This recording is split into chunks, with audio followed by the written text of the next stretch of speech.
Você está ouvindo o Deskcast, o programa de empreendedorismo do Desk Coworking. Sejam muito bem-vindos, começamos agora mais um Deskcast, o podcast do Desk Coworking. Eu me chamo Paul Leite, sou o host do programa e hoje eu tenho a honra e o prazer de receber uma pessoa que de longa data, há muito tempo que eu não te vejo, né, Ricardo? Que é o Ricardo Santos. Ele é pai, vou frisar isso, viu, gente? Ele é pai, professor, empreendedor, o currículo do homem aqui é grande, viu? Vou até fazer uma cola aqui. Ele também está como presidente das cooperativas de empreendedores e está aí fazendo um doutorando na UFMG, lá no IGC. Ricardo, seja bem-vindo. E nós vamos falar muito sobre o futuro do trabalho.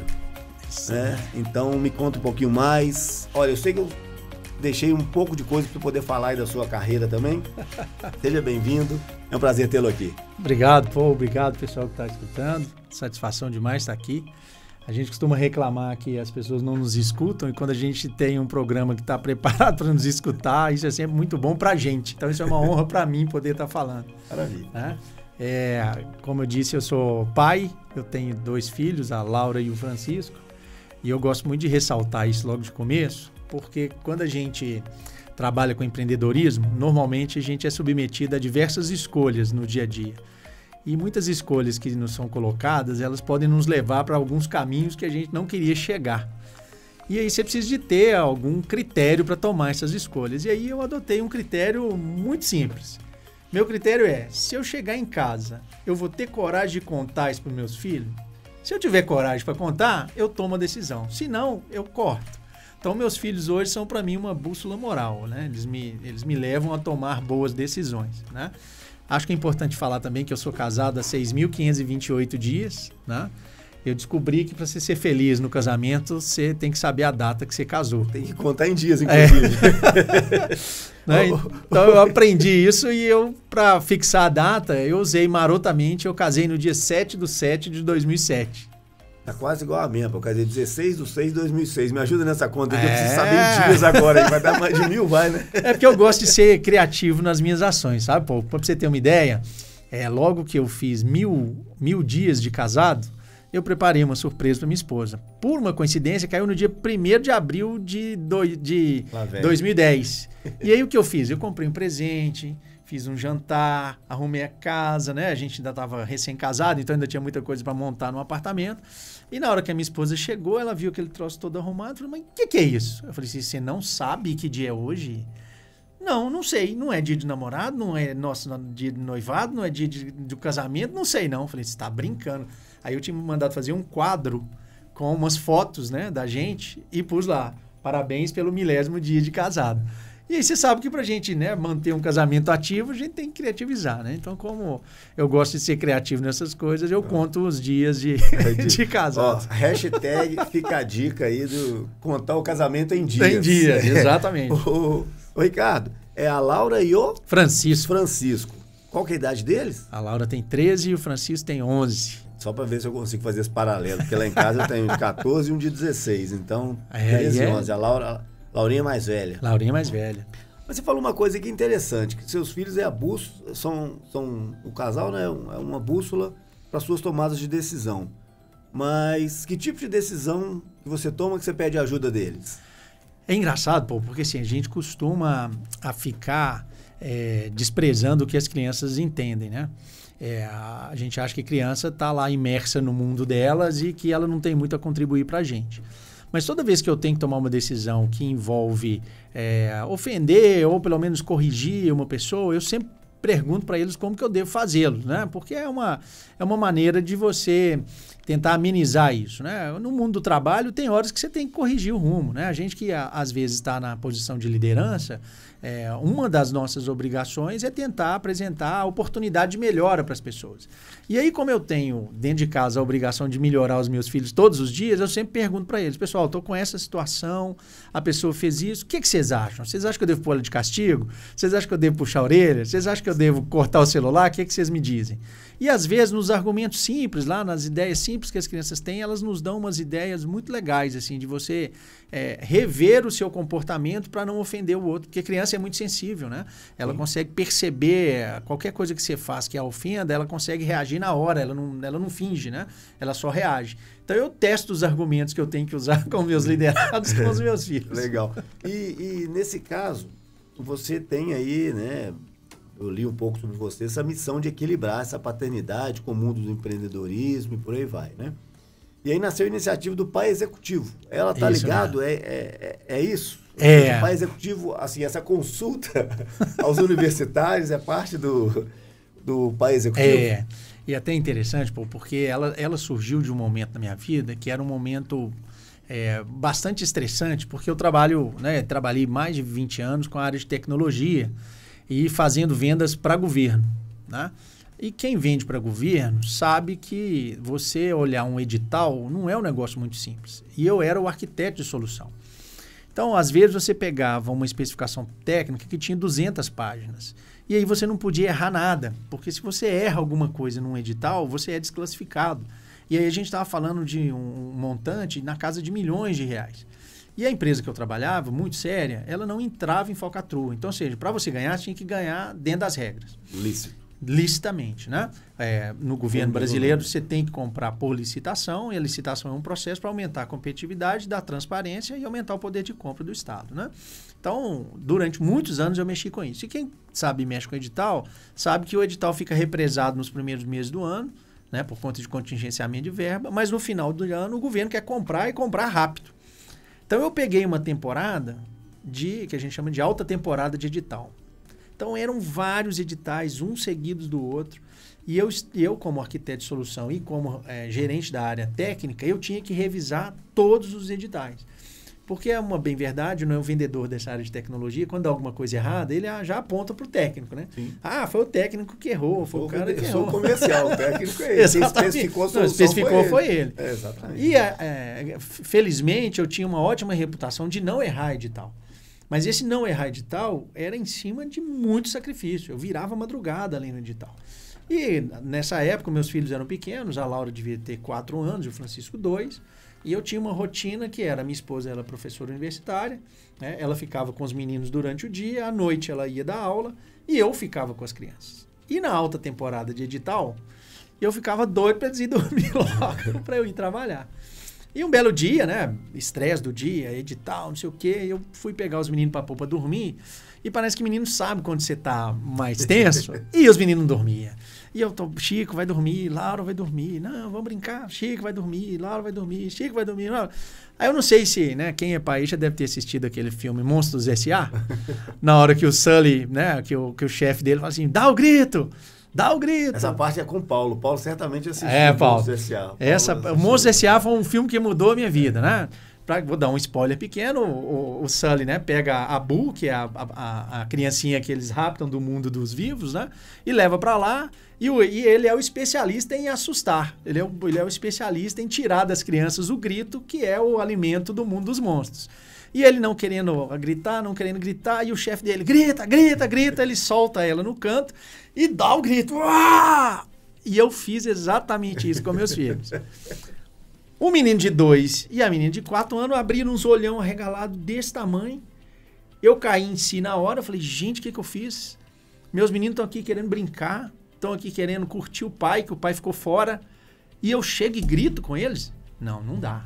Aí daquele dia pra frente, eu tomei a decisão. Falei, não, eu tenho que mudar a minha vida, senão eu vou morrer novo, vou morrer velho, vou morrer pobre e vou morrer triste. Falei, não quero mudar a minha vida. E de lá pra cá, eu criei uma iniciativa que era muito mais um personagem que chamava Pai Executivo. Então, o que é o Pai Executivo? Quando eu estava envolvido com as grandes empresas, né, a gente tinha oportunidade de conversar com CEO, com CFO, com CEO, né, que eram aquelas pessoas que tinham uma carreira de sucesso. E eu, como vendedor, eu gosto sempre de conhecer a pessoa. Não é conhecer o que ela vende, qual o segmento da empresa que ela trabalha. Não, é conhecer a pessoa. Peraí, você faz o quê? Você formou em quê? Você é casado? Que tipo de bebida que você gosta? O que você faz na hora extra, né? Então, assim, essa aproximação para quem sabe, né, vendedor de pós-graduação, sabe que a gente vende relacionamento, a gente não vende produto. Né? Quando você é um bom vendedor, você sabe que hora você vai ganhar, a hora você vai perder o produto. Mas se você conquista o seu cliente, você nunca perde o cliente. E a minha postura era mais ou menos essa. Então, eu sempre fiz muitos amigos no meu mercado de trabalho, né, quando eu era vendedor, justamente por isso, porque eu fazia questão de ter esse envolvimento pessoal. Vários dos meus clientes viraram meus amigos. Né? E conversando com esses gerentes que estavam no nível maior, era notório uma certa tristeza no fim, que ele falava assim, nossa, eu sou muito bem sucedido na empresa, eu conquistei um monte de coisa, mas eu não pude acompanhar o crescimento dos meus filhos. Muito Nossa, comum, inclusive. Muito comum. Nossa, eu viajava demais, então eu ficava fora e eu não acompanhei ele, eu não via a primeira palavra, eu não via ele andando, eu tinha que conversar por celular. Isso me dava uma tristeza que eu pensava, gente, mas eu sou pai e para eu ser pai eu tenho que ser um empregado ruim e para eu ser um empregado bom eu tenho que ser um pai ruim. Eu falei, não quero.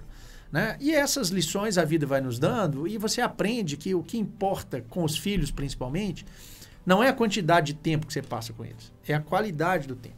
Então, se você está lá, você está focado, não tem celular, não tem televisão, e você está lá conversando com eles, entendendo o que eles falam, entendendo, dando valor para a opinião deles, né? Que eu acho que isso é que é o interessante. É eles saberem que o que eles estão pensando me interessa.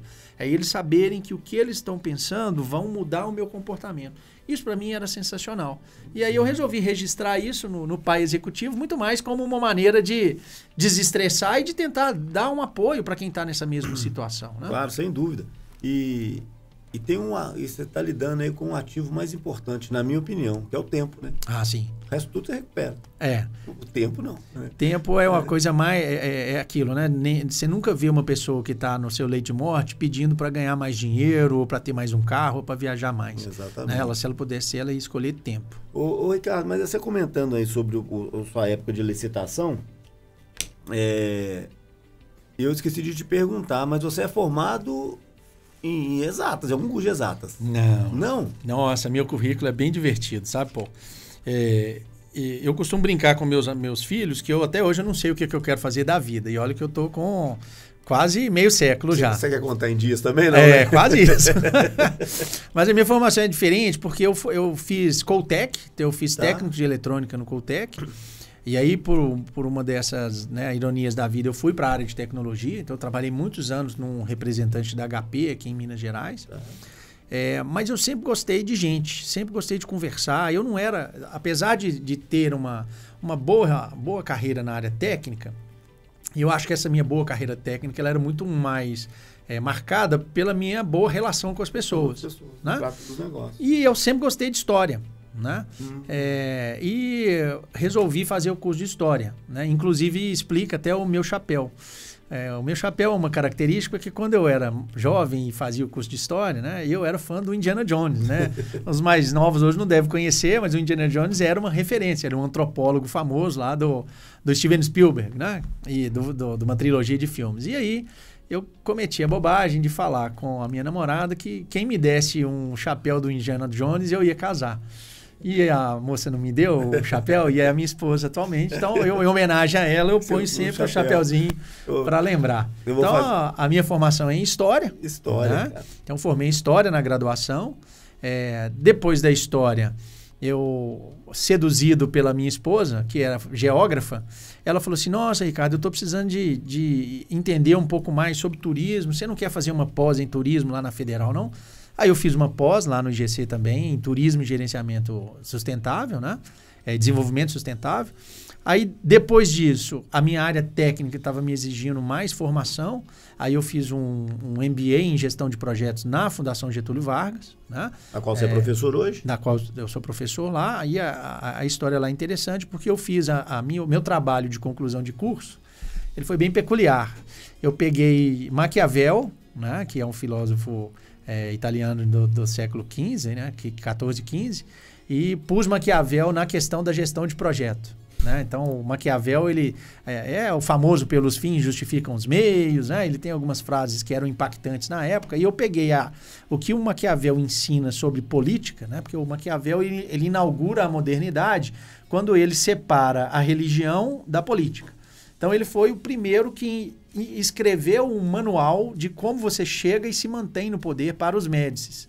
Né? E eu peguei essa lógica do Maquiavel e trouxe para o ambiente de gestão de projetos. E escrevi Maquiavel e a gestão de projetos. E foi um trabalho muito legal que depois eu fui convidado pela FGV para ministrar algumas aulas lá na pós-graduação. Muito legal. Né? E depois, para finalizar, eu entrei no mestrado na geografia, porque eu já tinha feito a pós em Turismo e Desenvolvimento Sustentável no IGC. O meu tema da tese, a dissertação do mestrado também foi bem interessante. A minha tese chamou a geohistória do Vale do São Francisco. Então, eu percorri o Vale do São Francisco, né, do Rio São Francisco, da nascente à foz, tentando discutir. Na época estava muito na pauta a questão da transposição do Rio São Francisco. E quem falava na televisão eram só os estudiosos. O ribeirinho que está lá, que ia ter a água que passava na porta desviada, ele não tinha lugar de fala. Né? Então, a minha dissertação foi para dar voz a esses ribeirinhos, né? Fazendo uma contestação sobre o que é o conhecimento. Será que conhecimento é só aquilo que está dentro da academia ou o conhecimento prático do dia a dia está lá? E para fechar, agora mais recentemente, estou fazendo doutorado também no IGC, eu fui dragado pela geografia, né? Pela minha esposa e pela disciplina em si. E agora eu faço um doutorado pensando no trabalho do futuro e tendo como mote o cooperativismo como um elemento de regeneração do capitalismo. Né? Então, essa minha trajetória ela é bem maravilha. diversa. Então, por quê?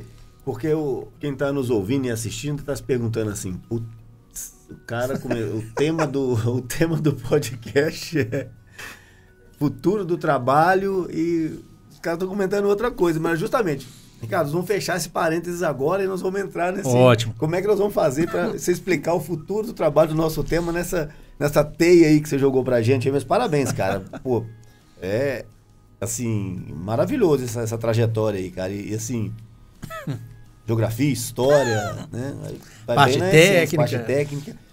Mas você tocou aí no como é que chama? No Steven Spielberg, no Indiana Jones. Vou te sugerir o Paulo para poder te convidar. O Paulo tem um baita de um podcast que chama... que legal.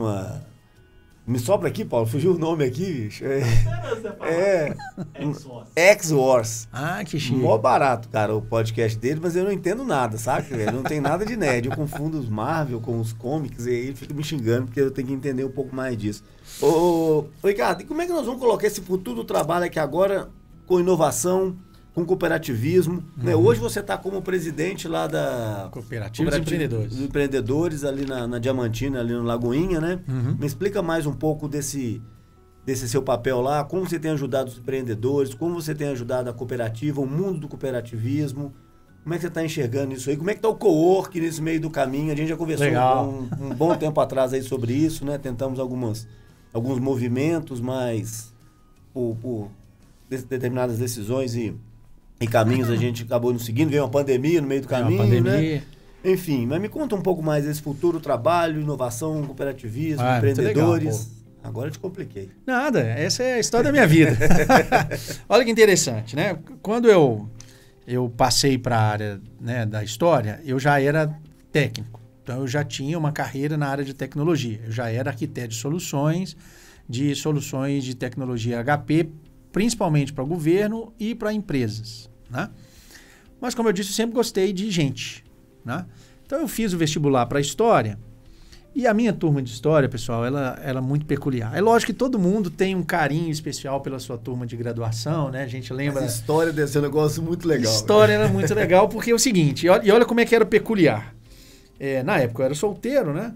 E normalmente o curso de História na Federal, ele era um curso que a proporção homem e mulher era muito favorável às mulheres. Você tinha muito mais mulher do que homem. Na primeira vez na história do curso de História, nós tivemos muito mais homens do que mulheres. Então, a minha turma tinha 35 alunos, tinha 30 homens e 5 mulheres. A minha turma ficou conhecida lá na Fafiche como o Mundo de Marlboro, que é onde os homens se encontram. Né? Então, você imagina, quando você está na faculdade, solteiro e não tem menina na sala, o que você faz? Você estuda. Então, a minha turma, ela era peculiarmente interessante porque ela já trazia uma questão de diversidade muito legal. Você tinha lá aquele estereótipo natural do formado em história, que é cara mais vermelho, que é cara mais hippie, que gosta de um cigarrinho diferente. Tinha essas figuras lá na minha turma. Mas também eu tinha na minha turma, para você ter ideia, o Flávio Roscoe, que hoje é presidente da FIENG, abraço aí meu amigo Flávio Roscoe, era da minha turma. Né? A Mônica, que era uma das proprietárias do laboratório Oswaldo Cruz, era da minha turma. Então olha que interessante, você tinha dentro de um curso de História, que normalmente é um curso bastante politizado, você tinha um extremo e tinha o outro. Então, na hora que um dos meus amigos lá que leu o Manifesto Comunista em quadrinho levantava a mão para falar assim, opa, mas o capitalismo não presta. Aí o Flávio levantava lá e falou, opa, peraí, amigo, é fácil você ser comunista morando debaixo da saia da mamãe. No mundo a coisa é diferente. Então era uma turma muito rica. E normalmente, pô, o formado em História, ele tem um fim social definido. Formou em História, professor. Eu estava lá porque eu queria ser professor. Adoro ser professor. Se eu pudesse, eu seria só professor. O problema de ser professor é só o voto de pobreza. Né? Mas se eu pudesse só dar aula, eu só daria aula. Então essa minha turma, ela resolveu que a gente não ia para a sala de aula, que a gente ia montar uma empresa. E quando você tem 19 anos, pessoal, é legal demais, porque você não tem medo de nada. E não vai, vamos montar uma empresa? Vamos montar uma empresa. Aí, por uma ironia do destino, uma das poucas moças que tinha na minha turma, ela era filha de um consultor que era de uma cooperativa que dava consultoria para montar a cooperativa. Não. Aí ela falou assim, uai, por que a gente não monta uma cooperativa? E eu, na época, como a grande maioria das pessoas, não entendia nada de cooperativa. Mas com 19 anos, você falou assim, não, vou entender esse negócio aí. E nós surgimos lá em 2002 como uma cooperativa dentro de todas as regras do cooperativismo. Então, ou seja, essa consultoria nos ajudou a nascer do jeito certo. Então, ou seja, todos os nossos documentos são registrados, a gente tem assembleia, a participação do cooperado é democrática, o rateio das sobras é feito proporcionalmente. Então, ou seja, tudo aquilo que uma cooperativa ideal precisava de ter na administração, a gente implementou na nossa cooperativa. Qual que era o problema? Produto. Para você montar uma cooperativa em 2022, você precisava de 20 pessoas. Nós tínhamos 20 pessoas, 19 historiadores e uma geógrafa. Então você imagina, qual projeto hoje em dia... A geógrafa não era a minha esposa. Né? Aí você imagina qual projeto hoje em dia que você precisa de 19 historiadores. É só se for reeditar a Barça. Né? Para os mais jovens aí, pessoal, Barça era aquela enciclopédia. Imagina a Wikipédia impressa que chegava na sua casa. Era a Barça.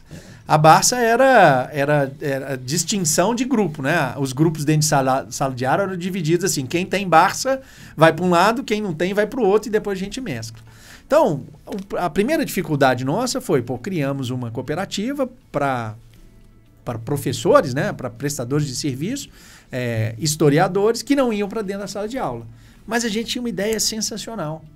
Olha, por que ao invés de uma faculdade que vai entregar um curso livre, uma pós-graduação que só fecha quando tem aluno, ao invés dela contratar o professor, ela contrata a cooperativa. E aí a cooperativa, ela entrega esse professor por demanda. Era lindo, mas na época, 2002, era ilegal, porque você não tinha ainda a flexibilização da terceirização da atividade fim. Então, lá em 2002, a gente não podia fazer isso. Hoje já pode, a legislação já foi flexibilizada e hoje você pode terceirizar a atividade fim. Então, o que nós pensamos? Poxa, nós temos uma cooperativa que é uma empresa legalmente constituída, né, que paga tudo, porque montar uma empresa no Brasil, pessoal, para quem é empresário aí sabe, montar uma empresa no Brasil é muito custoso. A gente estava dentro da lei e a gente não tinha produto. Aí o que nós pensamos? Né? Aqui em Minas Gerais você tem uma iniciativa do governo que chama ICMS, né? O ICMS cultural. Dentro do ICMS cultural, você vai aos municípios, levanta todos os bens que são de relevância cultural, você faz um inventário, faz um tombamento, e quando você lista aquilo num relatório, você apresenta esse relatório para o IEFA, né? Que é o Instituto do Patrimônio Histórico Estadual, e o IEFA pontua. E dependendo da pontuação que você tem e dependendo do que o Estado arrecadar do ICMS, você ganha X dinheiros. Então, você multiplica o X dinheiros pela sua pontuação do ICMS. Então, nós começamos a atuar com o ICMS cultural. Eram 2 os profissionais que podiam assinar o relatório do ICMS cultural. Os arquitetos e os historiadores. Adivinha quem que assinava a maioria deles? Só arquitetos. Então, quando a Cooperativa dos Empreendedores entrou para isso, a gente começou a ocupar um espaço que era um espaço que estava, na grande maioria, com os arquitetos. Nós começamos a compartilhar esse espaço. E é muito engraçado, porque assim, quem era cliente nosso eram os municípios, né? E aqui em Minas, 853 municípios, você tem algumas características bem peculiares, né? Quem conhece o interior de Minas sabe. Quando você vai visitar um secretário de cultura no interior, é muito comum ele ser secretário de cultura, secretário de educação, secretário de turismo, secretário de saúde e primo do prefeito. É uma característica do... Né? É quase que natural, né? E aí, quando você chegava lá para fazer o ICMS cultural, muitas vezes ele virava para a gente assim, não, Ricardo, mas aqui tem uma área de proteção ambiental super importante, você não consegue fazer o ICMS ambiental para a gente? Aí outros falavam assim, nossa, Ricardo, aqui a gente tem a passagem confirmada da Estrada Real na época, né? A Estrada Real estava muito em voga, né? Por conta dessa descoberta. Você não quer fazer para a gente? Ô, Ricardo, aqui a gente tem a parte de turismo, nós estamos precisando desenvolver o ICMS do turismo. E aí, é que eu acho que deu o grande salto da Cooperativa dos Empreendedores para a gente entrar nessa discussão do trabalho. A gente percebeu que eu não precisava de ter só um tipo de profissional dentro da cooperativa. Que eu poderia ter, dentro do meu quadro social, um leque maior de profissionais, multidisciplinar. Perfeito. Né? Se você pegar uma cooperativa de trabalho hoje, uma cooperativa tradicional de trabalho, ela só tem um tipo de profissional. Você vai falar assim, eu quero a cooperativa das costureiras do Vale do Jequitinhonha. Vai ter só costureira. Se você pegar uma calça jeans e entregar para o José, para a Maria, para a Beatriz ou para a Ana, o resultado da costura vai ser muito parecido. Agora, quando você está falando de criatividade, você está falando de inovação, quando você está falando de aula, se for eu ou se for o Paul, mesmo que a gente seja formado na mesma escola, mesmo que a gente tenha a mesma idade, se ele for falar de um tema e eu for falar do mesmo tema, vão ser palestras diferentes por conta da experiência de cada um. Então a gente percebeu que se a cooperativa tivesse um leque maior de profissionais, nós aumentaríamos a nossa capacidade de entregar projetos. E aí que tivemos o grande salto. A gente percebeu que nós não deveríamos ser uma cooperativa só de trabalho, que a gente tinha que ter uma cooperativa de projetos. Então, o que aglutina esses diversos profissionais? Porque uma cooperativa, na essência, ela faz sentido quando ela entrega no coletivo aquilo que você individualmente não consegue entregar. Então, quando que faz sentido o Paul fazer parte de uma cooperativa? Quando ele sozinho não conseguir entregar o que ele precisa. Ele se junta com outras pessoas e essas outras pessoas formam uma cooperativa e elas entregam o resultado que ele espera. E aí, na hora que a gente começou a receber e a perceber isso, começaram a entrar no nosso quadro social arquiteto, arqueólogo, administrador, mais recentemente começou a entrar o pessoal das redes sociais, começou a entrar os programadores, começou a entrar o pessoal de algoritmos. Hoje, dentro da cooperativa, a gente tem uma área de inteligência artificial enorme, com diversos professores da UFMG. Então, ou seja, nós conseguimos criar um pool de profissionais que entregam projeto, né? A gente criou um conceito que chama TAS. Né? A gente vive a época do as a Service. A gente criou o conceito de Talent as a Service. Então, eu entrego talento como serviço. Entendi. E isso, Ricardo, eu imagino que seja talvez a principal diferença de uma incubadora. Ou eu falei bobagem aqui? Incubadora é uma coisa, cooperativa é outra, ou elas trabalham juntos? Olha como é que isso é interessante. Quando a gente mudou a orientação estratégica da cooperativa, nós nos aproximamos muito da área de inovação. Por quê? Porque dentro da nossa cooperativa, o que eu tenho lá são pessoas, competências e habilidades. E o que o mercado demanda? Demanda problemas, demanda soluções, demanda desafios, demanda oportunidades.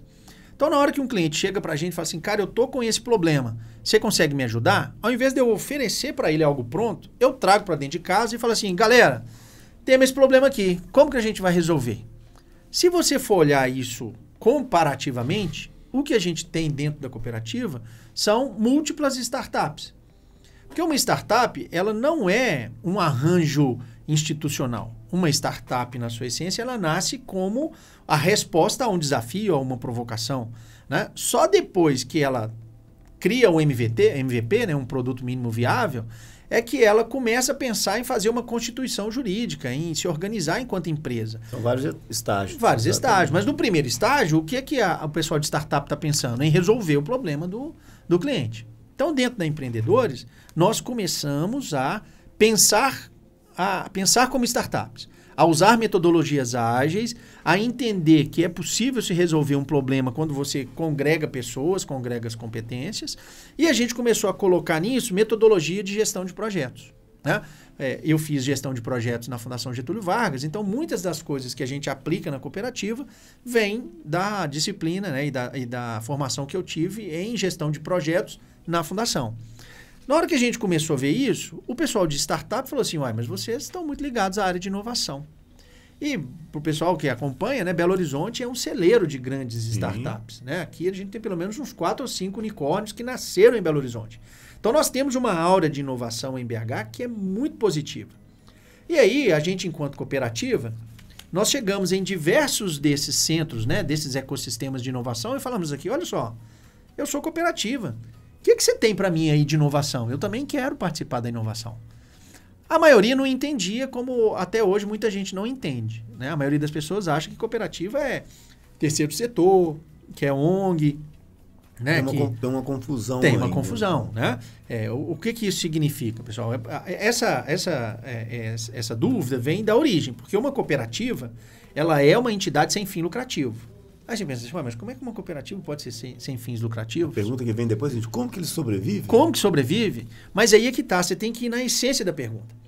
A cooperativa instituição, ou seja, o CNPJ da cooperativa, ele é sem fim lucrativo. O que significa isso? Que tudo aquilo que excede ao que ela precisa para sobreviver, ela tem que devolver para o seu associado. Então, uma cooperativa ideal, pessoal, ela tem sobra zero. O que significa? Que ela gastou exatamente o que ela precisava de gastar para ela sobreviver. Porque, na boa, você não vai ver a cooperativa dos empreendedores andando aí na rua. Ela só existe no papel. Agora, os cooperados da cooperativa dos empreendedores, você vai ver na rua. Sim. E esses cooperados têm necessidades econômicas. Eles precisam de ter o recebimento justo pelo trabalho prestado. Então, ou seja, o fato da cooperativa ser sem fins lucrativos não significa que ela é filantrópica. Exatamente. São duas coisas diferentes. Né? Então, quando eu acessei o ambiente de inovação, eu falei, cara, eu sou cooperativa, me ajuda aqui a eu desenvolver inovação? Eles me falaram assim, cara, mas como que funciona isso para cooperativa? Então, a maioria falava assim, Ricardo, a gente não tem nada para cooperativa aqui não. Os que me apresentavam alguma coisa, me apresentavam o mesmo processo que eles usavam nas startups. Só que o processo de startup é muito diferente. O que uma startup mais deseja? É um investidor anjo que vai comprar um pedaço da empresa, que você vai vender. Tá? É um equity. Exatamente. Né? Então, ou seja, a dinâmica das startups ela é muito focada em faz, ganha escala e vende. Numa cooperativa, você não pode fazer isso.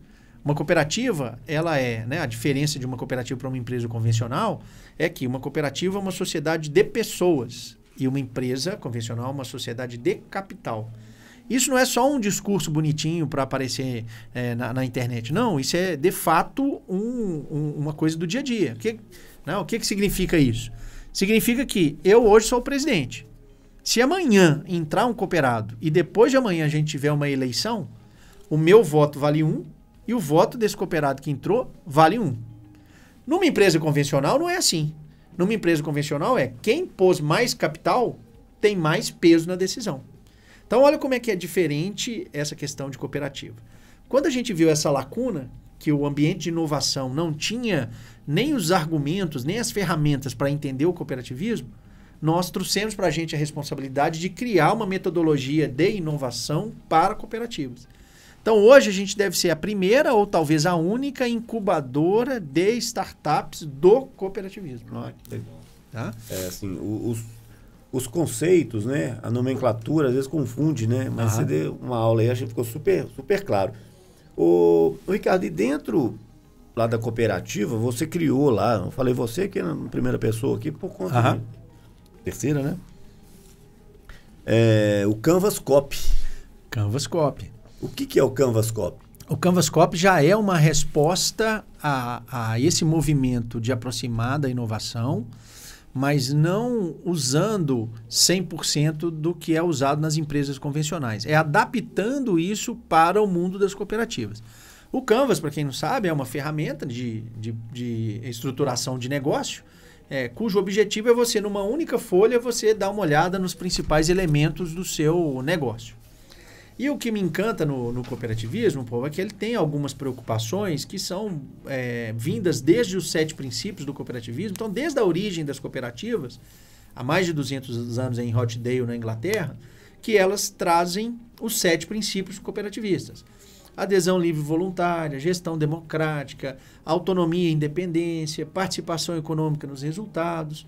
E ela tem 3 princípios que eu acho que são sensacionais e que fazem o diferencial das cooperativas, que são a formação e a informação do seu associado, então, ou seja, é a obrigação da cooperativa melhorar a qualidade de vida e o sucesso do seu associado, né? A outra, que se chama intercooperação, que é o estímulo do movimento cooperativo de fazer negócio entre as próprias cooperativas, né? Então, cooperativas são estimuladas a fazer negócios entre si. E o 7º princípio, que eu acho o mais sensacional de todos, que é o que eles chamam de preocupação com a comunidade. Né? Então, o que significa isso? Uma cooperativa ela só se realiza economicamente quando a comunidade que está em volta dela também se realiza. Né? Se a gente pegar as estatísticas, nós vamos ver que as cooperativas são grandes catalisadores do desenvolvimento local. Né? Então, cidades que têm cooperativas instaladas, normalmente são as que geram mais recurso, a que mais empregam, a que o mercado é da cooperativa, ela é a maior empregadora. Então, ou seja, o cooperativismo em si, ele tem por obrigação seguir os 7 princípios, mas esses 3 em específicos, intercooperação, preocupação com a educação cooperativa e a preocupação com a comunidade, são típicos do cooperativismo. Então, o que nós fizemos? Nós fizemos um Canvas, né, incluindo essas preocupações. Então, hoje, dentro da cooperativa, quando você aparece lá, se torna um associado e quer desenvolver um projeto, você quer criar um novo produto, um novo serviço, a primeira ferramenta que a gente usa é o Canvas Copy, que é para dar essa visão. Sim. Que o Canvas já faz muito bem, a gente só adaptou ele para o mundo das cooperativas. Não, perfeito. E dando sequência nessa linha de projeto, né, no Canvas Copy e tal, vocês foram, fugiu a palavra aqui agora, contemplados, né? Passaram no programa lá do CID, né? Do governo, né? Do CID. Isso está em voga ainda? Foi no passado? Como é que está o time? Na verdade... E me conta, vocês criaram uma plataforma. Exato. Me explica um pouco mais desse programa lá do CID. Olha que legal, né? Eu, como estava atento a essa questão de inovação, eu já acompanhava o CID há um tempo, né? E, se eu não me engano, até 2021, era vetada a participação de cooperativas no edital do CID.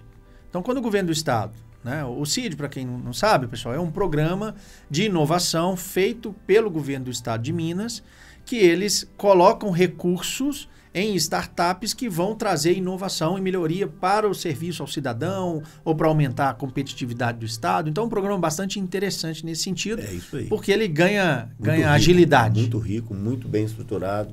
Eu não sei como está hoje, mas assim, na época que eu participei lá também... 104 tecidos ainda. Isso mesmo, ficava ali na 104. 104 tecidos. Depois passou para Curitiba, né? Aí teve uma mudança de governo aí. Exatamente. Aí no retorno agora, eles fizeram um negócio muito legal. Primeiro, óbvio que nos ajudou, que foi, a partir de 2022, cessou esse veto às cooperativas. Né? Porque em 2021 nós tivemos o lançamento do Marco Regulatório da Inovação no Estado de Minas. Sim. E o Marco Regulatório da Inovação igualava cooperativas e startups. Mais ou menos com esse sentido. Se uma startup tem direito a captar verba de inovação, cooperativas, associações também têm. Também tem. Né? Então, no edital do CID 2022, não havia mais essa restrição para cooperativas. E a gente da Cooperativa dos Empreendedores, né, que trabalha por projeto, nós resolvemos trabalhar um projeto em específico. Vou só abrir um parênteses aqui só para você entender. A casa é sua. Eu, né, além dessas coisas que eu faço no cooperativismo, eu também possuo um espaço de eventos aqui em Belo Horizonte. Chama Lá no Lote. Né? E é um espaço muito legal, eu sou suspeito para falar, obviamente. Só um parênteses, o Lá no Lote não vai dar spoiler agora, não, porque eu reservei as melhores perguntas para o final. Beleza, então não deixa não. Não, ótimo. É porque o Lá no Lote, ele teve na origem... Deixa o O Instituto Movimento pela Felicidade pro final. Ótimo, ótimo. O Lá no Lote, ele teve na origem da nossa participação no CID. O que acontece, pessoal? Para quem frequenta os bares de Belo Horizonte, né, sabe que aqui na nossa cidade a gente não tem mar, mas a gente tem bar. Tem bar. Hã? Muito bar bom. E a maioria dos bares, os prestadores de serviço que estão envolvidos lá, são o que a gente chama de freelance. Né? É o cara que vai lá, trabalha, finalizou o trabalho, ele recebe, vai embora para casa. Lá no lote, nós não temos buffet. Então, ou seja, cada festa que a gente recebe é uma festa diferente, porque eu entrego o espaço, eu costumo brincar que lá é uma tela em branco, e quem faz o seu evento lá molda o evento à sua cara. Né? Diferente de alguns buffets em que é tudo igual, só muda o nome do aniversariante, lá a gente estimula os clientes a fazer a festa do jeito que ele quer. É muito comum as mães chegarem lá e me perguntar, Ricardo, mas onde que eu ponho a mesa do bolo? Eu faço igual aquele meme do John Travolta, né? A resposta é onde você achar que vai ficar mais legal para sua festa. Né? Só que lá tem uma característica interessante, que eu vejo isso acontecer literalmente todo final de semana no fundo da minha cozinha. Tem uma equipe lá de 10, 20 garçons, o pessoal trabalha, na hora que acaba o trabalho, eles vão lá para o fundo da minha cozinha, aparece uma bolsa mágica cheia de dinheiro, e uma pessoa responsável pelo buffet entrega dinheiro para um, dinheiro para outro, dinheiro para outro, dinheiro para outro. A maioria não tem nem recibo, não paga imposto, não tem seguro acidente de trabalho, não tem aposentadoria. Né? Então, cara do gol, risco lá em cima, né? E outra, né? A gente tem a mania de achar que pagar imposto é ruim. Pagar imposto para além da conta é ruim, mas é com o imposto que os serviços públicos acontecem. E quando você não tem um INSS, quando você não tem um seguro de acidente de trabalho, quando você não tem uma comprovação de renda, no mundo real, você não consegue pegar um financiamento, você não consegue comprovar que você tem capacidade de faturar, a capacidade de pagamento. Você não tem uma rede de proteção social que falta aos profissionais. Por isso o link com o futuro do trabalho. Perfeito. Então, nós nascemos lá no lote com uma hipótese. Peraí, mas esse mercado é assim por quê?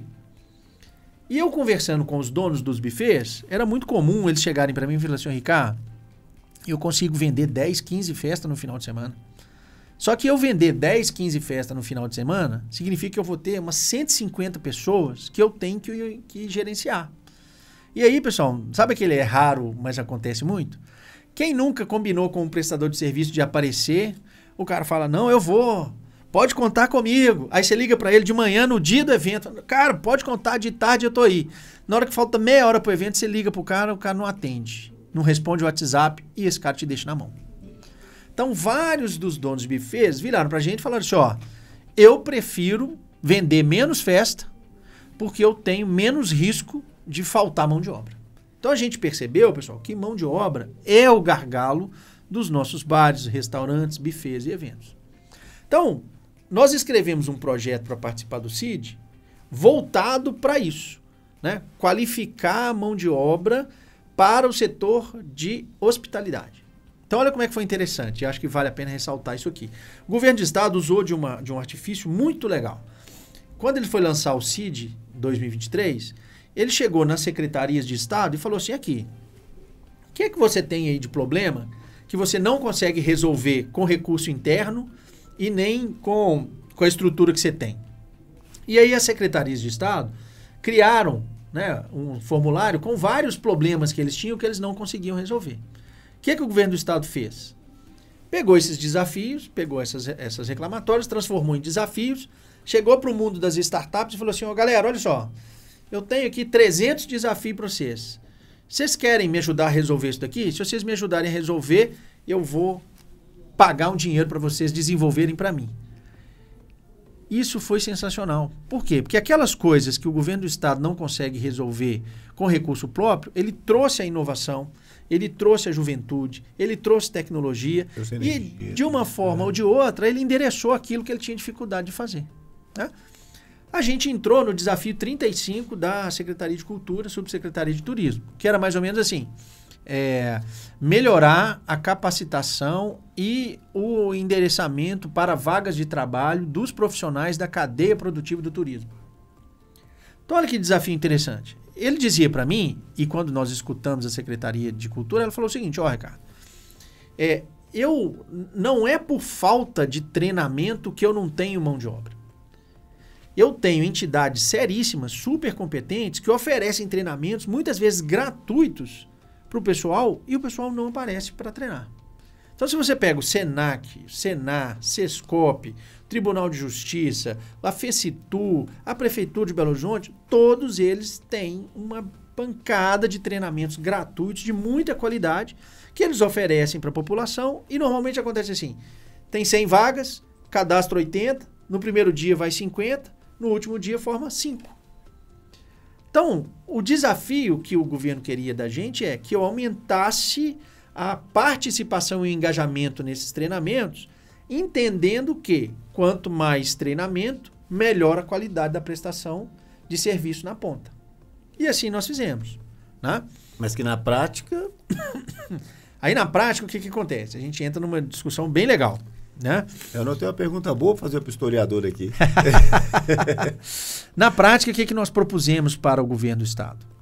Primeiro, trabalhar a informalidade, na informalidade é um problema, né? Só abrindo um parêntese, há pouquíssimo tempo atrás, se você pousasse em qualquer capital do país de um avião e fosse deslocado do ponto A para o ponto B, você ia pegar um táxi, né? Sim. Desde que a Uber veio para cá, hoje você tem uma certeza: táxi você não pega. Você vai pegar Uber, você vai pegar outros aplicativos e tal. Eu tenho uma escolha hoje. Você tem uma escolha, né? Muito em função de uma lacuna que essas plataformas viram, que o Brasil estava saindo de um momento, né, muito feliz economicamente, que comprar carro novo era quase que um referencial para a classe média, que financiamento de veículo estava barato. Então você tinha uma parcela importante da população que tinha um veículo seminovo dentro de casa, que tinha uma conta para pagar do financiamento, mas que não gerava receita. A Uber veio para cá sem regulamentação, sem a população entender o que era proibido você ter aquelas vans, né, de transporte coletivo, era proibido. E os caras vieram, a população aderiu, num discurso muito interessante de empreendedorismo, né? Então, quando você conversa com o motorista de Uber, ele vai falar assim: não, eu sou empreendedor, eu mesmo faço o meu horário, eu que defino o horário que eu começo, o horário que eu termino, eu faço as minhas regras. Pô, isso é lindo, né? Num primeiro momento pareceu encantador. Vários entenderam isso e entraram para a plataforma. Mas na hora que esse cara bate o carro, atropela alguém ou fica doente, ele percebe que ele está julgado à própria sorte. A plataforma não está muito preocupada com isso. Se você ligar a televisão hoje, vai ter em algum lugar falando da terceirização dessas plataformas, da precarização gerada pelas plataformas. O que nós fizemos, né? Entendendo que dentro do mercado de alimentação fora do lar, você tinha uma camada enorme da população que trabalhava na informalidade, nós pensamos em pegar as vantagens de uma plataforma digital, que a gente não pode negar que uma plataforma digital ela é desburocrática, ela é capilar, ela é ágil, né? Tá à mão. Ela está à mão, ela é de fácil acesso, então você não precisa ser especialista para usar. Nós pegamos todas essas vantagens de uma plataforma e colamos nela o que ela tem de defeito, que é essa rede de proteção social que a plataforma não entrega para o profissional. Como que a gente consegue fazer isso? Através de uma cooperativa. Então, nós criamos uma cooperativa de plataforma que tem o mesmo princípio do Uber, ou seja, conectar quem precisa de trabalhar com quem, né, tem a vaga de trabalho, oferecendo trabalho, e a gente conecta esses dois. Só que, e aí ó, tá lá dentro dos princípios do nosso projeto, o meio de contratação muitas vezes não é o mais importante, porque se o cara for freelance, se ele for CLT, se ele for cooperado, mas se ele for um profissional ruim, ele vai ser ruim em qualquer modalidade de contrato que ele tem. Mas culpa deles que de qualquer sistema, né? Não tem jeito. Exatamente. Então, o que a gente fez? Nós criamos um processo gamificado de, à medida que aquele profissional vai passando pelos treinamentos, vai concluindo treinamentos, ele vai ganhando pontos, e à medida que ele ganha pontos, ao invés de ele trabalhar numa diária de R$80, ele trabalha numa diária de R$200. Tá? A gente fez, uma constatação que eu acho que é importante, é que eu gosto muito de brincar com crianças e perguntar para elas o que elas querem ser quando crescer. E eu te confesso que eu nunca ouvi nenhuma delas falando assim, eu quero ser garçom. Garçom, e esse pessoal que trabalha, né, em bar e restaurante, é sempre, ou na grande maioria das vezes, uma profissão temporária. É muito comum você chegar para um garçom e falar assim, cara, você quer trabalhar de garçom por quanto tempo? Não, eu quero trabalhar de garçom até eu juntar um dinheirinho para eu comprar uma moto, porque eu quero entregar no iFood. É legítimo? Super legítimo. Né? Aqui em Belo Horizonte a gente tem muitos universitários que vêm do interior, que precisam de gerar uma receita complementar.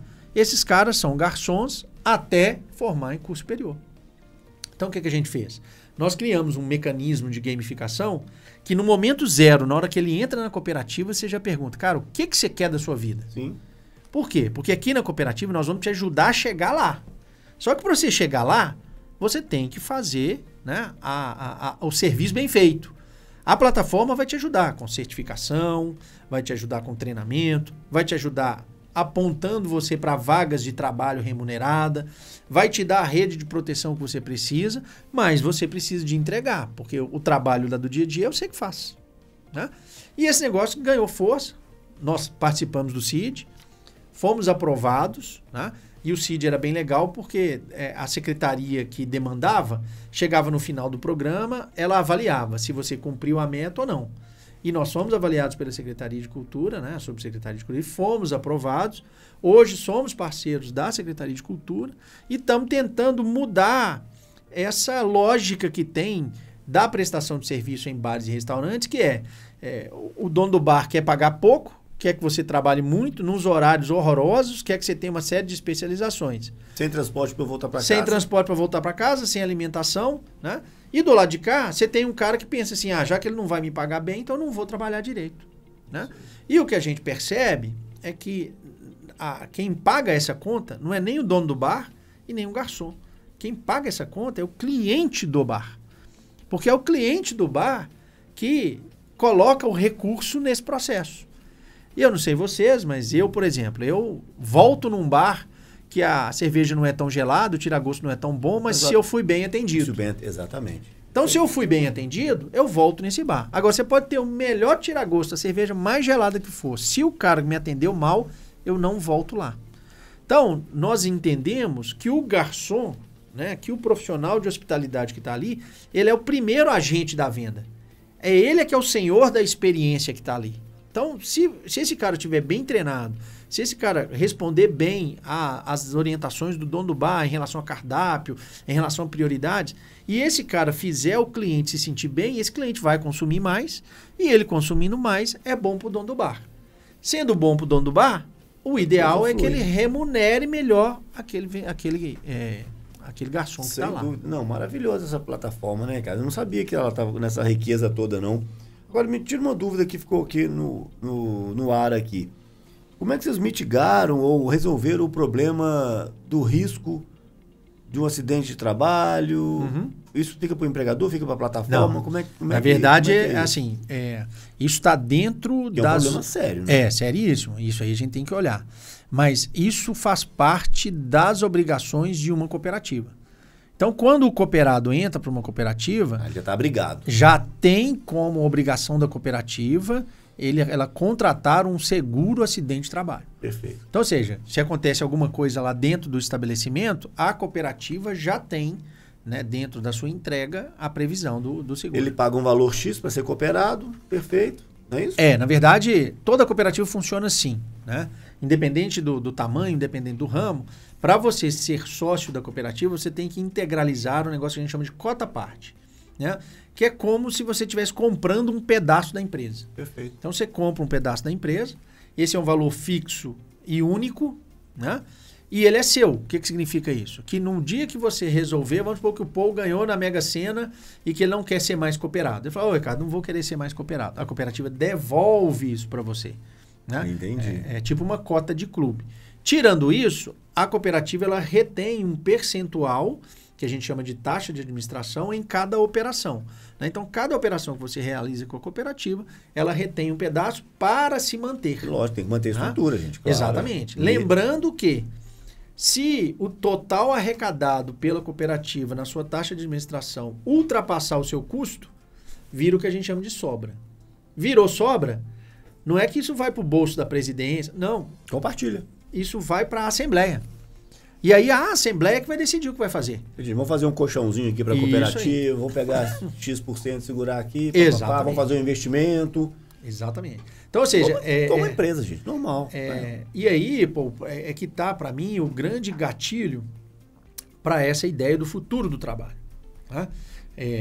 Quando eu estava começando a trabalhar, o meu pai virou para mim e falou assim, ó, você tem que arrumar um emprego numa empresa boa, trabalhar bastante e crescer lá. Ou então você passa num concurso público. Né? Era isso que nos esperava. Né? Antigamente era comum, né, quando você ia para uma balada e se apresentar para uma pessoa, a primeira coisa que você falava é o seu nome e a segunda coisa, se você trabalhasse num lugar bom, era onde você trabalhava. Exatamente. Então, nós estamos muito vinculados a esse mundo do trabalho. O trabalho faz parte, a maior parte do nosso tempo ativo é dentro do trabalho. Né? E aí o que acontece? Imagina você chegar hoje, né, para um jovem e falar com ele a mesma situação do meu pai. Né? Meu pai, ele se orgulha de ter, dentro da sua carteira de trabalho, pouquíssimos ou só um CNPJ. Porque começou lá, foi crescendo, conseguiu alcançar e aposentou lá. Agora imagina se chegar para um rapaz ou para uma moça de 22 anos hoje e falar assim, olha só, você vai trabalhar comigo aqui 8 horas por dia, 5 dias na semana, 5 semanas no mês, 11 meses no ano, durante 35 anos. Você acha que alguém vai querer esse tipo de trabalho? Esse tipo de trabalho, de relação com o trabalho, está mudando muito. Eu conheço várias pessoas que você pergunta assim, você trabalha com o quê? Eu trabalho com tal coisa e eu detesto. Mas como assim? Você trabalha com isso e detesta? Porque eu só trabalho para pagar minhas contas. Ela não vive, ela sobrevive. Exatamente. E é nisso aí, Ricardo, assim, a gente já vai caminhando pro nosso finalmente aqui, mas assim, não posso me furtar de perguntar Não, cara, nós vamos gravar outro podcast. Eu sempre falo isso, eu já brinquei assim, não, gente, 40 minutos é muito pouco, eu converso até com poste, velho, quando eu vejo gente pra conversar, eu fico doido. Mas aqui, porque o problema da mão de obra não é de hoje, não é de hoje. E eu sou um cara muito otimista, muito mesmo, extremamente otimista. Mas eu também sou realista. E eu não vejo um cenário bom para isso. Simples não. Simples não.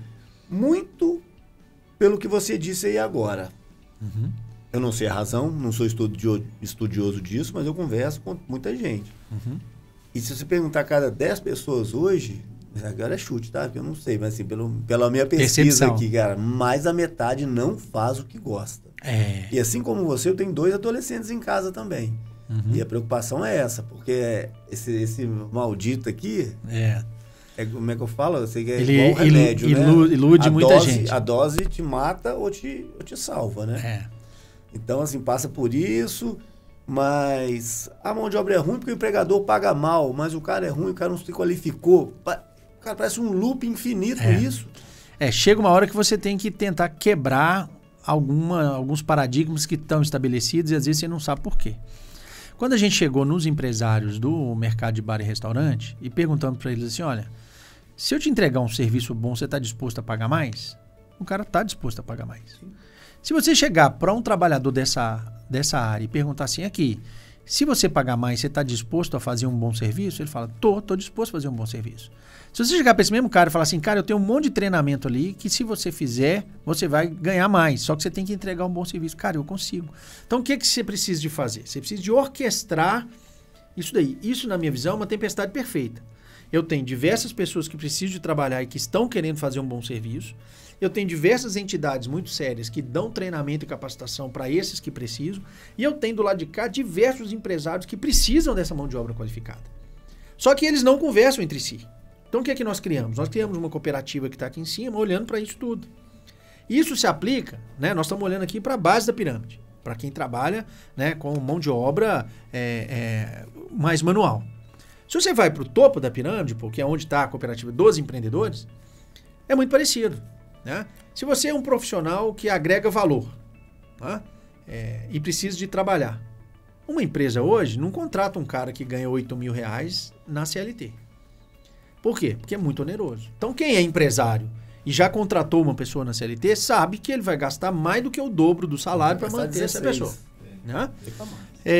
E aí, aqui no Brasil, a gente sempre muito criativo. Aí, vamos criar uma entidade jurídica aqui, individual, para que essas pessoas possam trabalhar. Aí você vai lá e cria a MEI. Durante muitos anos, a MEI foi o caminho natural daquele consultor, daquele professor, daquele conselheiro que precisava de faturar, né, que não tinha empresa. Ele criou um CNPJ, criou a MEI. Só que aí o que é a MEI? A MEI é microempresa individual. Ela tem limite de faturamento. Sim. Ela tem limite de atividades que você pode fazer. É apenas um funcionário. Ela tem limite de funcionário. Então, ou seja, ela é uma armadilha. Por quê? Se você quer crescer, quer ganhar bem, o próprio, vamos chamar assim, limitador que você tem é o institucional jurídico que você optou, porque a MEI, ela te limita. Tem várias pessoas que têm MEI e que pegam notas em outros lugares porque vai estourar a MEI. E se você estoura a MEI, você tem tipo uma multa, né? Assim, você paga muito mais caro do que vai. Qual que é a solução disso? Uma cooperativa. Porque numa cooperativa, tipo a cooperativa dos empreendedores, a parte contábil, tributária, trabalhista, fiscal, você não precisa se preocupar. Isso a cooperativa faz para todos os cooperados. Então, ou seja, você passa a ter um CNPJ que é seu.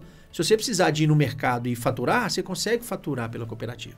Só que pela cooperativa, você não tem limite de faturamento. Você não tem limite de quantas pessoas podem estar no mesmo projeto. Não sei se você pode congregar pessoas. Você tem a flexibilidade de, às vezes tem algumas ações que são sazonais, né? Tem época que tem época que não tem. Tipo, curso em faculdade. Né? Então, quando fecha curso na faculdade, você tem aula. Quando não fecha, você não tem aula. Quando você está numa cooperativa, você não tem essa obrigação da recorrência. Você trabalha por contrato. Então, a gente está pensando no futuro do trabalho exatamente nisso. Eu ouvi outro dia uma análise bem interessante, que é assim, nós vamos ter duas formas de pensar o trabalho e resolver o problema do trabalho, que é a sua preocupação. Uma, ou eu automatizo tudo, ponho robô, ponho inteligência artificial e tiro o ser humano da jogada. Nós já temos várias lojas, conceitos aí, que você chega lá e não tem caixa, você chega lá, compra, Sim. passa o cartão e vai embora, né? Ou você vai ter que ressignificar o trabalho. Nós estamos apostando na ressignificação do trabalho. Por quê? Porque quando você tem uma cooperativa e essa cooperativa consegue te endereçar para aquilo que você gosta de fazer, a nossa expectativa é que a sua prestação de serviço vai ser melhor. Né? Que você vai entrar em flow, né? Naquele termo americano que fala que é quando você está trabalhando e está se divertindo Sim. e está indo bem, que você entrega e nem percebe. Né? Então, a nossa aposta em relação ao futuro do trabalho é que o modelo cooperativo ele é ideal para este momento que a gente está, que é o momento em que as relações de trabalho elas são muito dinâmicas, muito flexíveis e elas não são padrão. A gente tem, por exemplo, o programador da nossa plataforma da colaborativa, que é a Cooperativa de Garçom, está em Portugal. Presta serviço para nós aqui. Você tem diversas pessoas que trabalham por propósito. Não, eu só trabalho com coisa que eu gosto. Você tem gente que trabalha por temporada. Não, agora eu estou no ano sabático. Então, olha como é que mudou Sim. esse vínculo com o trabalho. É como se o poder de escolha tivesse mudado de lado, né? O balcão, Exatamente. Tivesse para o balcão do outro lado do balcão. Mas, para a gente fechar essa pauta, a gente pegar isso nessa pirâmide, colocar um círculo nela aí, a gente vai estar com a cultura envolvida no tempo todo. E eu falo que, principalmente aqui em termos de Brasil, a gente que às vezes tem a oportunidade de ir lá fora e tal, você vê que essa questão da cultura, ela é muito forte, né? Nos casos aqui, talvez seja um problema, e a questão, obrigatoriamente, aí o Paul tem certeza disso. Quem que é o Paul? Não é Paul ninguém, mas o Paul tem certeza disso. Educação, cara. Uhum. A gente precisa de ter uma educação sólida, da gente ter a nossa cabeça voltada para a evolução, para a educação, para desenvolvimento, né, para performar melhor, né? Cara, isso é muito... Aí entra capitalismo, nada disso, cara. É satisfação pessoal. Você ter o poder de escolher, de fazer o que você gosta, né? E tomar a sua decisão sem tanta dependência ou interdependência, enfim, eu acho que a pessoa que tem conhecimento, né? Assim, eu também estudei lá na Federal, lá na Gestão Estratégica de Informação, na SI lá, e a gente fala na época dos livros do Chu lá, que você tem lido muito e tal, que tem o conhecimento é poder, né? Quem tem educação, tem quem tem educação tem escolha. Essa é a grande verdade. E é por isso porque eu gosto muito do modelo cooperativo, porque o modelo cooperativo tem dentro dos seus princípios a questão da educação. Sim. Então, o tempo todo que você está dentro do movimento do cooperativismo, seja ele em escala local dentro da sua cooperativa, seja em escala estadual dentro da OCENG, seja em escala nacional na OCB ou mundial na Aliança Internacional Cooperativa, você tem ali um movimento que quer melhorar a sua condição de pessoa física, a sua condição de prestador de serviço, a condição de pessoa. Né? Não é à toa que dentro das cooperativas a gente encontra diversos movimentos de educação, de voluntariado, Sim. de respeito ao meio ambiente, de diversidade. E é isso que você falou. Assim, a gente tem que... Aqui no Brasil é muito comum a pessoa empreender por falta de opção. Né? Às vezes ela não tem uma qualificação correta, perdeu o emprego. E o brasileiro tem muito disso, né? O brasileiro é muito arrojado e ele não tem medo de empreender. Né? Então é muito comum o cara montar lá uma vendinha de pastel, fazer alguma coisa no sinal, montar uma oficina. Isso é muito legal do brasileiro. Sim, Mas o que falta a essa vontade? Falta a qualificação e educação. Né? São poucos os empresários brasileiros, em qualquer instância, que fazem planejamento. Né? Que sabem ver uma planilha e entender o que é custo, o que é despesa, o que é fluxo de caixa. Né? Para quem é um pouco mais experiente, pessoal, o que quebra uma empresa é fluxo de caixa. Né? Às vezes você teve um faturamento lá, você acha que aquilo tudo é dinheiro para o seu bolso, você vai e gasta, e não pode. Né? Então, a questão da educação, ela não é só uma questão romântica de educar as crianças pequenas. Não, a gente tem que educar também os empresários.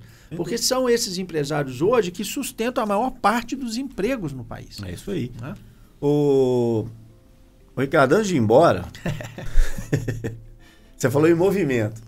Aí na minha cola aqui, diz que você é um dos fundadores do movimento pela felicidade, né? Exatamente. Esse movimento da felicidade, a gente você criou isso lá no, né? Teve uma ideia lá do lote, enfim, né, gente? E o movimento da felicidade tem a sigla muito comum que muita gente conhece, né? Talvez não saiba o significado, mas que conhece bem, né? Que vê todo dia no jornal, né? Que é o PIB, né? Que é o Produto Interno Bruto. E aí você me confidenciou aqui que agora também está o Instituto Movimento da Felicidade estudou o FIB. FIB. O que é o FIB? Olha que interessante, Paul. Como eu disse, nós estamos vivendo um momento bastante peculiar no capitalismo, que efetivamente a gente está correndo o risco de ficar sem planeta. Né? Vários estudos já demonstram que se a gente replicar o nível de consumo que os Estados Unidos têm, a gente não tem planeta que aguente. Então, está muito comum hoje em dia a pauta de ESG, né? A parte social, a parte ambiental e a parte de governança. Né? Quando a gente pensa no PIB, eu estou pensando especificamente em valores econômicos. Né? Então, tudo aquilo que gera riqueza, o PIB mede. Mas existe uma série de outras variáveis que o PIB não mede, mas que gera prosperidade para as pessoas. Para isso, a gente tem o FIB, que é a felicidade interna bruta. Não é que ele concorre com o PIB, ele é um complemento ao PIB. Né? Estava comentando que são 9 dimensões, né? O uso do tempo, a parte de cultura, a parte de meio ambiente, e tem uma que é bastante interessante que chama vitalidade comunitária. Né? Vou dar um exemplo, você vai entender. Muitas vezes a gente mora hoje em apartamentos que você não conhece o seu vizinho de porta. Eu me surpreendi há umas 2 semanas atrás que eu fui participar da reunião de condomínio do meu prédio e tinham 4 moradores lá que eu não conhecia. E mora no meu prédio. É comum, né? É super comum. É ruim falar isso, mas é comum.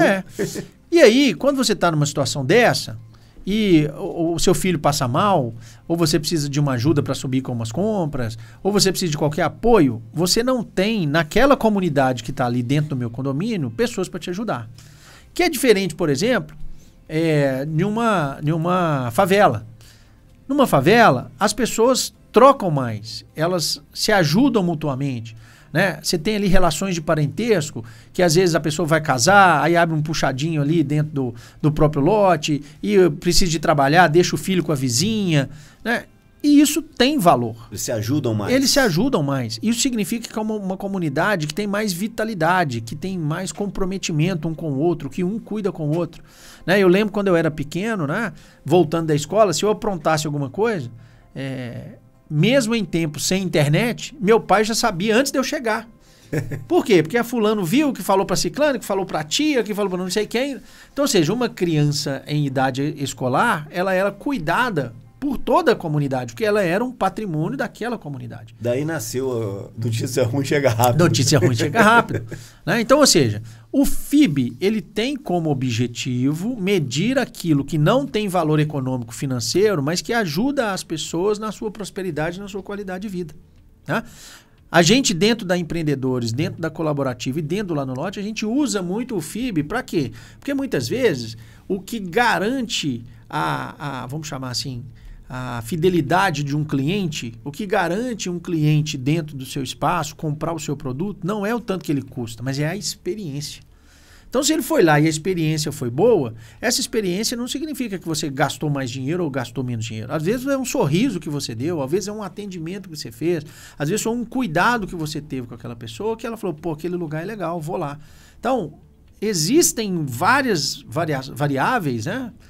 Que elas não são monetárias, sim, mas que elas são atores da sua experiência. E a gente gosta muito do FIB como uma medida para isso. A ONU usa o FIB, né? Então, em alguma medida, aqueles melhores lugares para se viver, né? Os países mais felizes do mundo utilizam o FIB como um indicador. E eu gosto de dizer essa palavra indicador porque felicidade, apesar de ser algo subjetivo, ela pode ser medida.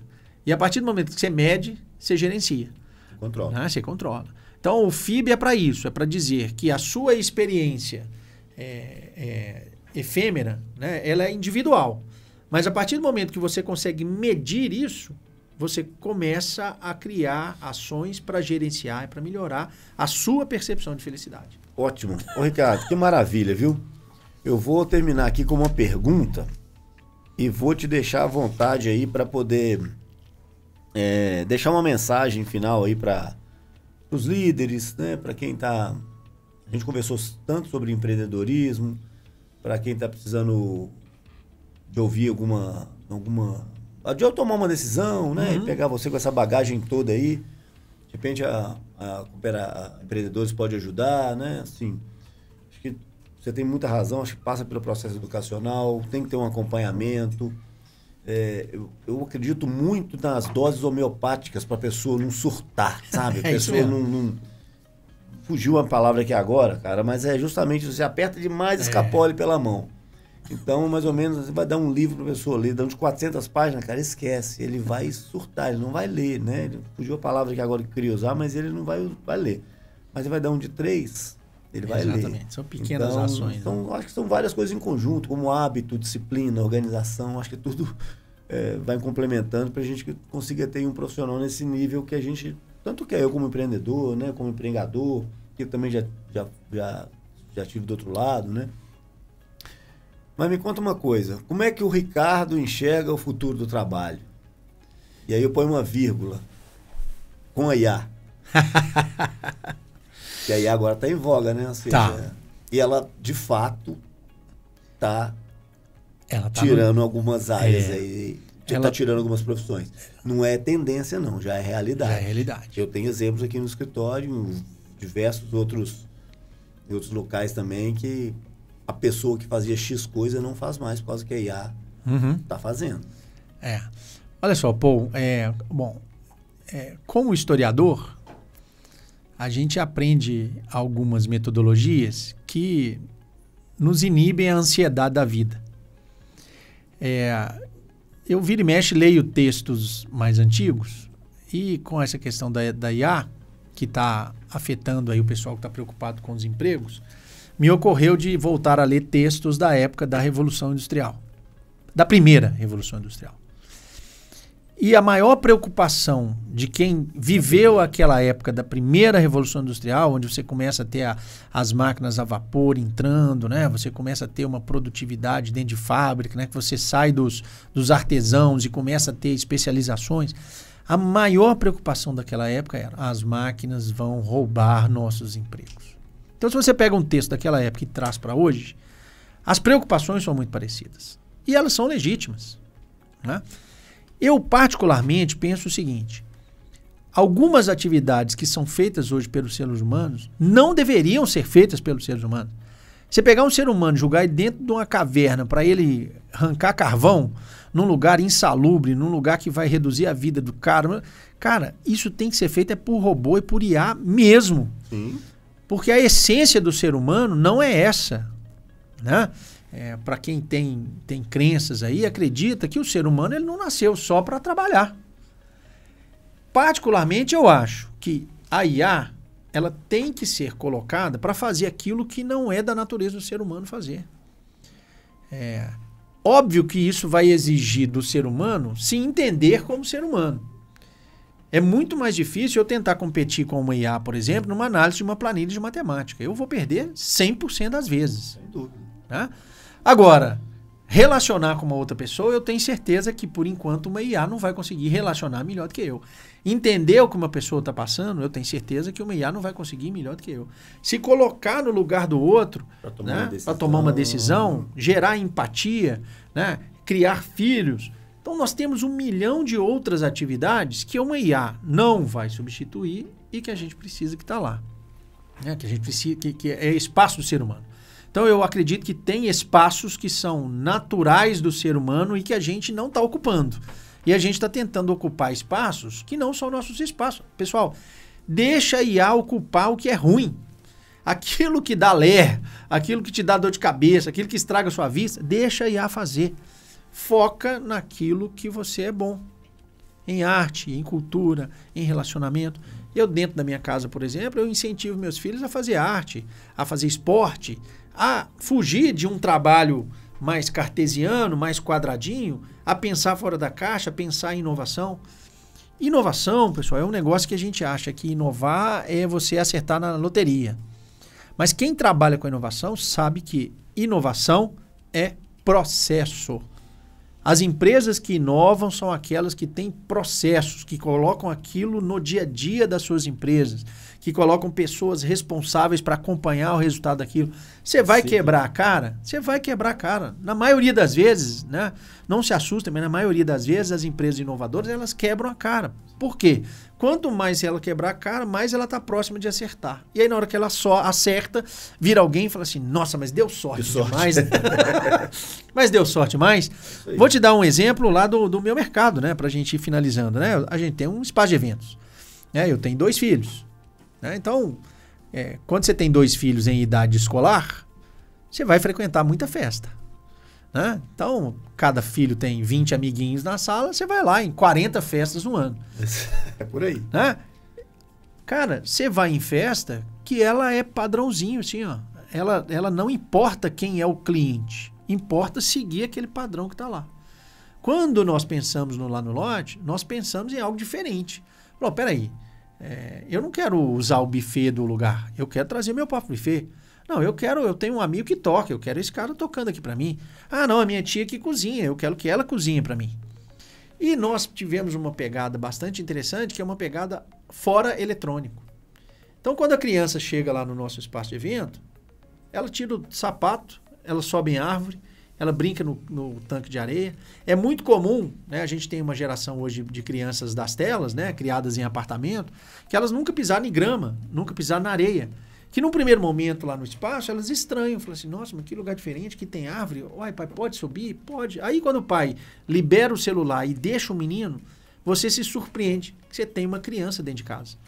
Às vezes a gente acha que precisa de ensinar a criança a brincar. Não precisa não. Criança precisa só de amor e limite. E lá a gente fez isso. Durante um tempo no mercado, a gente estava sozinho, porque nós trouxemos essa pegada de espaço aberto, desconectado, muito antes da pandemia. Veio a pandemia, ninguém mais queria festa em lugar fechado. Todo mundo queria festa em lugar aberto. E esse é um movimento natural do mercado. O mercado vai olhar para aquilo que está dando certo e vai falar assim, olha, que negócio ele está dando certo. Claro. Vou replicar aqui. Né? Eu fico com essa discussão direto com a minha esposa, né, que ela fica muito preocupada de, mas o pessoal está imitando o que a gente está fazendo, estão copiando igual. Eu falo com ela, que bom que estão nos copiando, significa que nós estamos fazendo a coisa certa. O que nós temos que fazer de diferente? Está no nosso propósito ser referência. Ser referência. Então o que nós temos que fazer de diferente? Inovar ainda mais. Então de um tempo para cá a gente percebeu que o mercado se movimentou e começou a criar ofertas parecidas e aí a gente criou um movimento novo. Não, maravilhoso, Rodrigo. Isso é legal, quero ir lá conhecer. E me conta uma coisa, lá no lote Como é que ele tá lá no Instagram? É lá no @ lá no lote. Tudo junto. Tudo junto. Lá no lote. Lá no lote. Vai fazer uma festa? Faz lá no lote. Lá no lote. Né? Lá era um espaço que era da minha Lá família. no lote. @ lá no lote. Maravilha.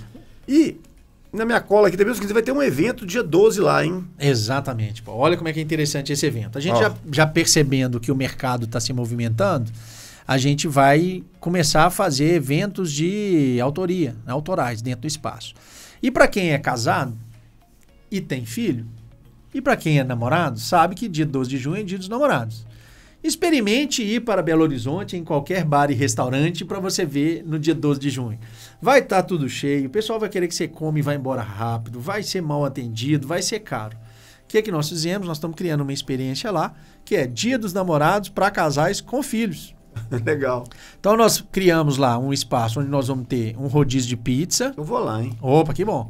Vamos ter um rodízio de pizza, vamos ter música ao vivo, vamos ter para os casais, né, todo esse aconchego de mesas exclusivas, que eles vão poder sentar, conversar, colocar o papo em dia, fazer uma DR, resolver os problemas, alinhar expectativas, né? Uma quinta-feira, já estou agendando. Quinta-feira. Aqui, ó. E o que é mais legal, nós vamos fazer uma programação especial para as crianças. Então nós vamos ter uma recreadora que vai estar lá com a sua equipe, nós vamos ter cineminha ao ar livre, nós vamos ter marshmallow, nós vamos ter pipoca. Então, ou seja, é uma maneira, e eu acho isso muito legal, não só pelo propósito em si, mas é muito bom quando os seus filhos percebem que os pais ainda têm sintonia, que eles ainda se gostam, que eles ainda se respeitam. Então isso dá uma unidade interessante para a família e é um evento experimental muito dentro dessa pegada de inovação que a gente sempre tem. Maravilha. Ô, Ricardo, em 30 segundos, deixa uma mensagem pro empreendedor aí, que o meu ponto aqui, né? No podcast é chique, pode ficar no ponto que o seu tempo tá estourado. Tá estourado. Igual na TV, na TV não é assim? É. Na TV é assim. E quando o papo tá bom, a gente nem percebe, né? Isso aqui é bom, mas obrigado pelo carinho. Deixa uma mensagem para quem tá nos ouvindo e nos vendo. Ótimo. Opa, eu queria, né, agradecer o convite de estar aqui, né? Um lugar de muita referência, né? As pessoas que me indicaram de vir falaram, nossa, você está indo lá é um dos melhores podcasts que tem. Né? Obrigado. Eu queria deixar para quem empreende, pessoal, uma mensagem que vocês já devem ter escutado em outros lugares, mas é importante. Não desista. Né? A gente que é empreendedor, a gente tem que saber conviver com os nossos fracassos. Né? Muitas vezes a gente acha que a gente vai acertar de primeira. Quero ser empreendedor, vou acertar de primeira. Não é assim. Empreender é difícil. Empreender você vai quebrar a cara, empreender você vai acertar, você vai errar, você vai sofrer, você vai rir, vai chorar. O que garante que um bom empreendedor vai dar certo? É a persistência. Quanto mais esse cara investir, esse cara não pode errar.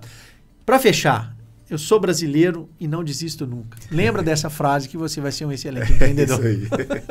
Ô, Ricardo, mais uma vez, obrigado pelo carinho, viu? Foi legal ter aqui. Cara, eu anotei um tanto de perguntas, depois nós vamos conversar sobre essa questão de mão de obra, sobre o trabalho, empreendedorismo na veia, assim, levar um pouco do cooperativismo também.